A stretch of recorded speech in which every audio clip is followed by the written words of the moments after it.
Passer à l'acte. Songhai, Godfrey Zamujo. Dans le monde, il y a les dormeurs. Ce sont ceux qui ne sont pas co-créateurs. Ils se contentent d'un rôle passif et ne perçoivent pas leur rôle d'artisan au service de la personne humaine. Les dormeurs se complaisent dans la médiocrité. Il y a aussi les égoïstes. Ils possèdent la force créatrice et l'initiative d'entreprendre, mais ils le font au détriment du bien commun. Ils mettent leur profit et leur intérêt avant tout et réussissent souvent, mais à court terme. Il y a enfin les solidaires. Ce sont les véritables agents du développement. Comme les égoïstes, ils voient la nécessité de se valoriser, mais ils sont convaincus qu'ils ne peuvent répondre à cette vocation que s'ils respectent le bien commun et que si la plupart des gens autour d'eux ont des conditions de vie dignes. En cherchant à se valoriser, ils créent des conditions favorables pour l'épanouissement et la valorisation des autres. Dure réalité. Le passage du rêve vers la réalité est toujours difficile. Les choses n'arrivent jamais comme elles avaient été prévues et les difficultés émergent là où on était sûr que tout allait bien se passer. Tel est l'accouchement de la vision. Un des éléments les plus difficiles dans le développement est la tension permanente entre la vision et l'inconnu de la réalité. Avoir une vision, savoir où on va, est la première des choses. Mais la grande difficulté est que la plupart des gens, une fois qu'ils ont élaboré cette vision ou ce projet, pensent qu'ils sont bien partis. Or, il y a une grande différence entre tracer sur une carte une route et emprunter cette même route. Le plan ne peut pas réussir sans passer par une crise de croissance.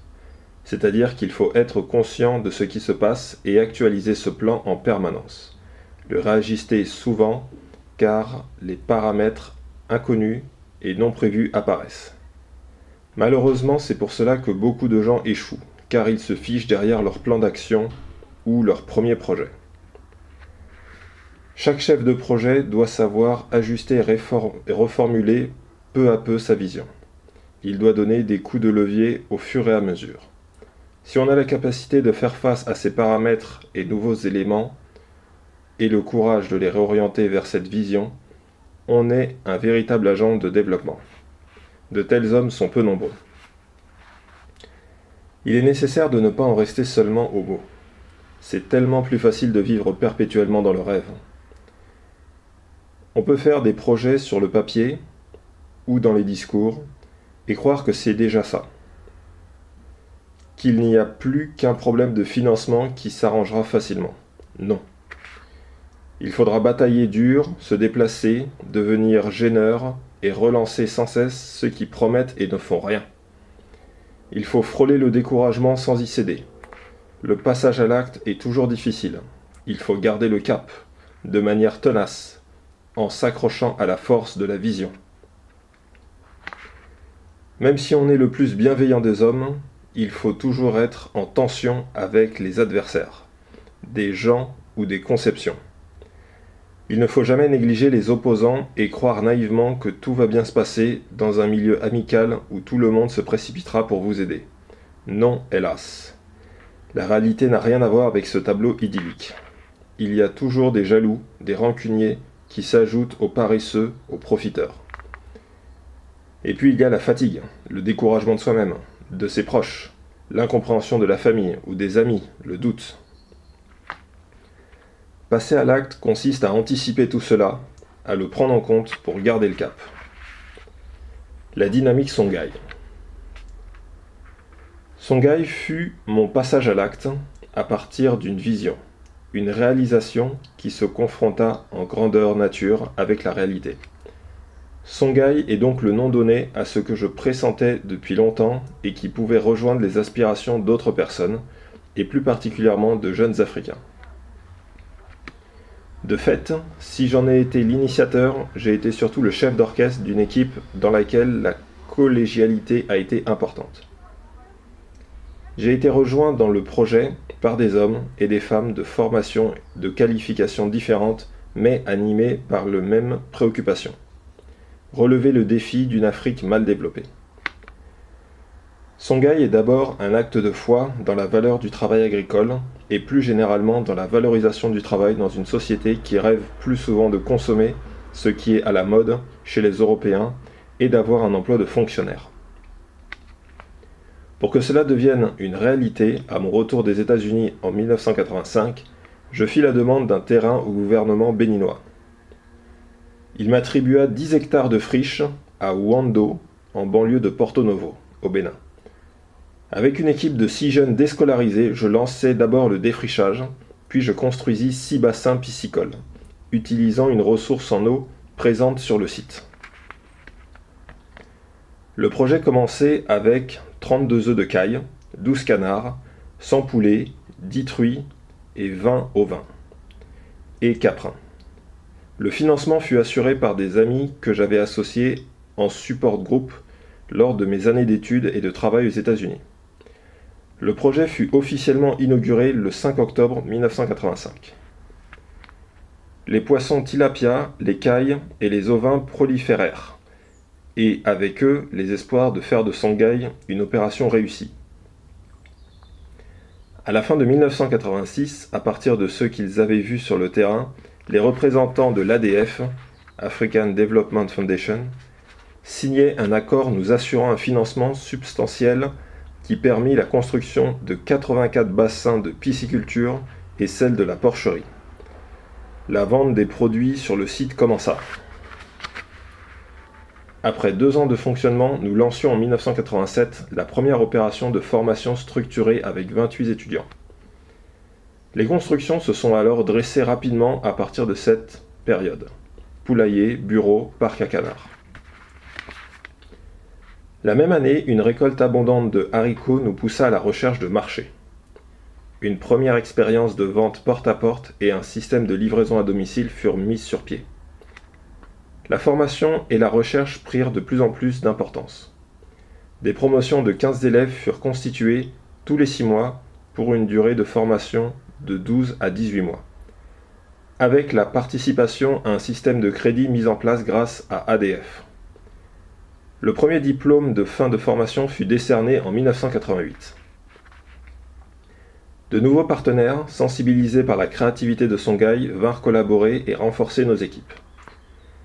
Un nouveau défi nous fut lancé en 1989 avec la création d'un second centre Songhai à Chi-Aoma-Degbe, dans le département du Mono, au Bénin, sur un terrain de 125 hectares avec un puits artésien. Il fallut adapter notre expérience à un nouveau contexte, celui de la préexistence d'un véritable village difficile d'accès, avec ses communautés et ses habitudes. 4 jeunes partirent s'installer dans le village et organisèrent les travaux d'infrastructure, construisirent les étangs de pisciculture. Les villageois, après une période de méfiance, commencèrent à s'intéresser au projet.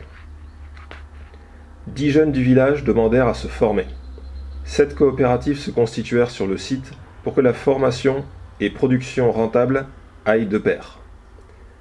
Cette action fut financée grâce à ADF et au FED. En 1989 fut organisé à Ouando le premier colloque sur la philosophie et la théologie du mouvement Songhai.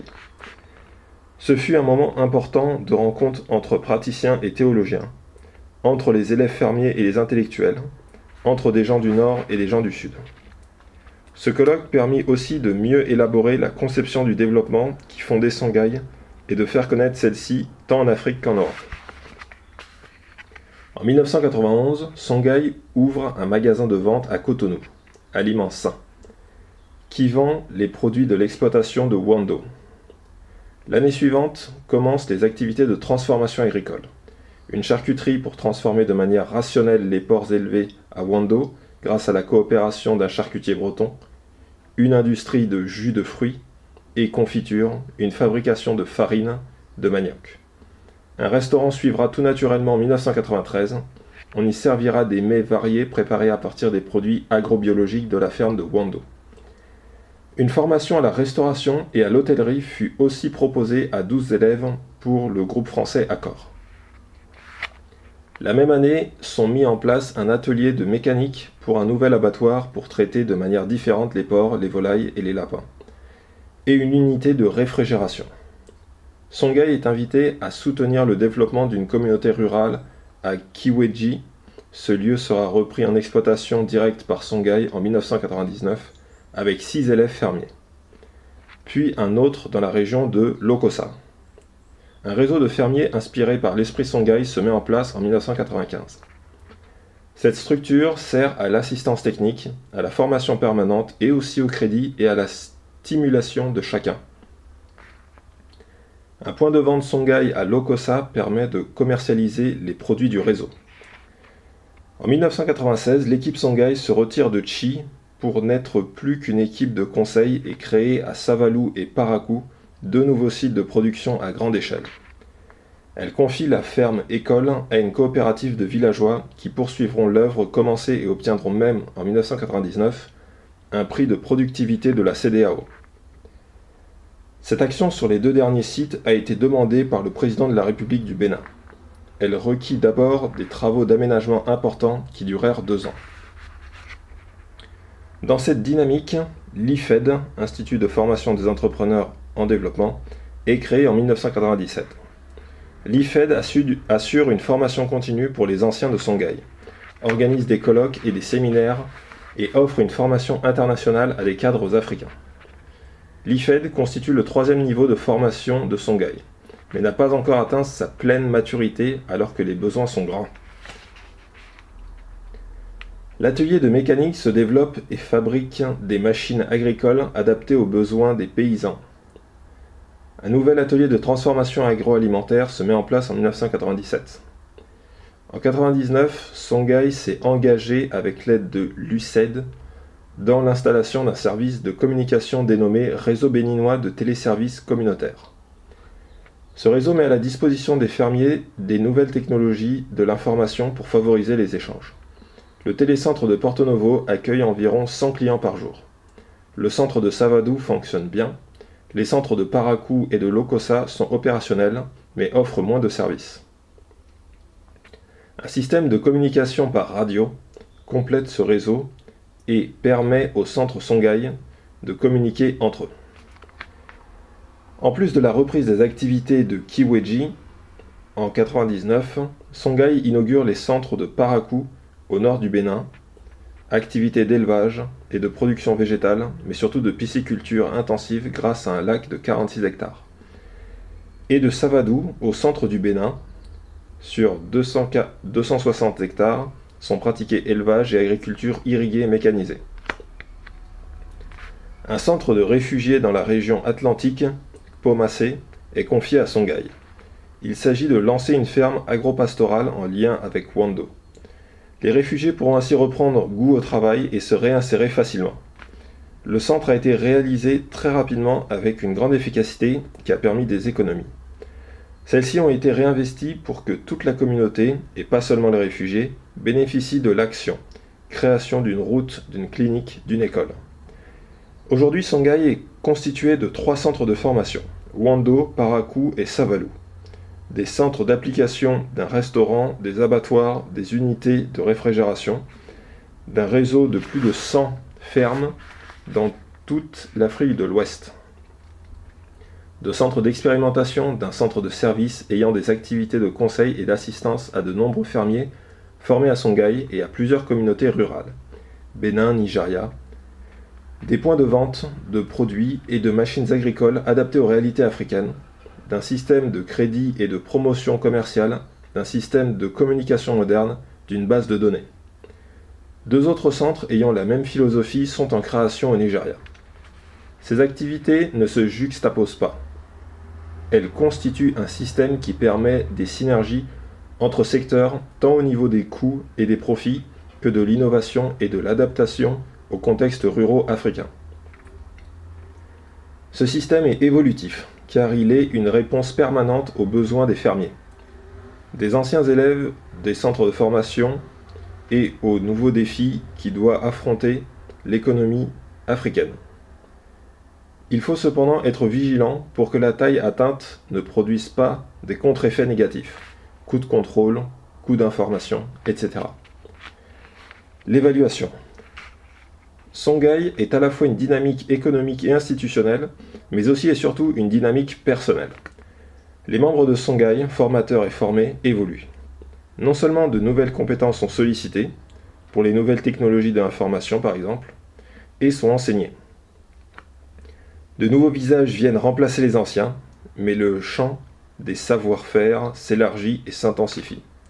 Ce mouvement plus intense ne peut être réalisé que grâce à des outils d'évaluation mis au point par l'équipe. Grâce à ces instruments d'évaluation, les élèves fermiers et stagiaires, ainsi que les 150 permanents qui constituent l'équipe, peuvent relever les défis contemporains, changer, c'est-à-dire grandir en compétences et accomplir ainsi leur mission de meneur. L'évaluation doit être au service de l'évolution. Songhai a toujours insisté sur l'évaluation des activités et des personnes. Cela a été non seulement pour faire face aux exigences des bailleurs de fonds, soucieux de légitimer leurs prêts, mais surtout pour que la devise en quête d'excellence, qui est celle de Songhai, ne soit pas un vain mot. Toute organisation, toute personne a besoin de ce moment privilégié pour porter un regard critique sur elle-même, aussi bien sur le plan humain, technique, organisationnel que financier, afin de se rendre compte de la manière dont son processus de développement s'est réalisé en fonction des objectifs qu'elle s'est fixés et de voir ce qu'il lui reste à faire. Songhai a dû inventer ses propres instruments de mesure, car l'originalité et la complexité du système Songhai ne permettent pas l'utilisation des indicateurs classiques en matière d'évaluation de projets de développement. Les problèmes de développement sont souvent complexes et comprennent des paramètres inédits qui surprennent les évaluateurs traditionnels, lesquels restent accrochés à des méthodes ou des critères d'une autre époque, inopérants et peu constructifs. Ce qui survit sur les différents sites est tellement intégré à la culture africaine et locale que l'évaluation externe est peu pertinente. Surtout quand l'évaluateur joue à l'inquisiteur soupçonneux, croyant être le défenseur des intérêts des bailleurs de fonds. L'évaluation, dont le but est normalement de progresser ensemble, devient alors un élément de destruction plutôt que de construction. Dans ce cas, elle est non seulement inutile, mais un mécanisme d'agression et induit de la fraude, du mensonge. Les outils utilisés à Songhai mettent l'accent sur des processus et non sur les résultats définitifs. Il s'agit de considérer toute chose comme un processus de transformation et non pas comme un produit fini. Quand l'humain est en cause, rien n'est jamais achevé. On va donc mesurer des potentialités, des évolutions. Ce qui importe, c'est la capacité à affronter des problèmes sans cesse nouveaux. Songhai privilégie ces mesures de réactivité qui permettent d'élever le niveau des personnes en les soumettant à des défis de plus en plus grands. Comme les variables économiques, sociales et les valeurs sont inséparables à Songhai, l'évaluation doit être globale. Il s'agit d'aider chacun à se situer personnellement dans le projet et dans la dynamique locale du développement. La participation à la recherche du bien commun, les qualités de meneur, le sens du devoir, sont aussi importants que le savoir-faire agricole ou comptable. La dimension communautaire doit aussi être prise en compte dans une bonne évaluation. L'évaluation au début n'est pas une démarche facile, et cela a été difficile à Songhai comme ailleurs, surtout quand on n'a pas l'habitude de se dire la vérité en face, de se regarder, de porter un jugement. Pourtant, c'est dans ce contexte de codépendance que l'on travaille. C'est encore une étape d'éveil à faire passer aux formateurs, aux responsables, celle qui consiste à respecter un contrat moral qui lie chaque membre à la mission. Ce thème de l'évaluation est central dans la relation entre Nord et Sud. Il permet d'élaborer des relations claires en vue d'un partenariat efficace. Il est cependant aussi important pour la dynamique des actions en Afrique et leur adaptation à des résultats spécifiques et changeants. C'est là un des champs de réflexion que doivent développer les chercheurs africains s'ils veulent servir leur continent.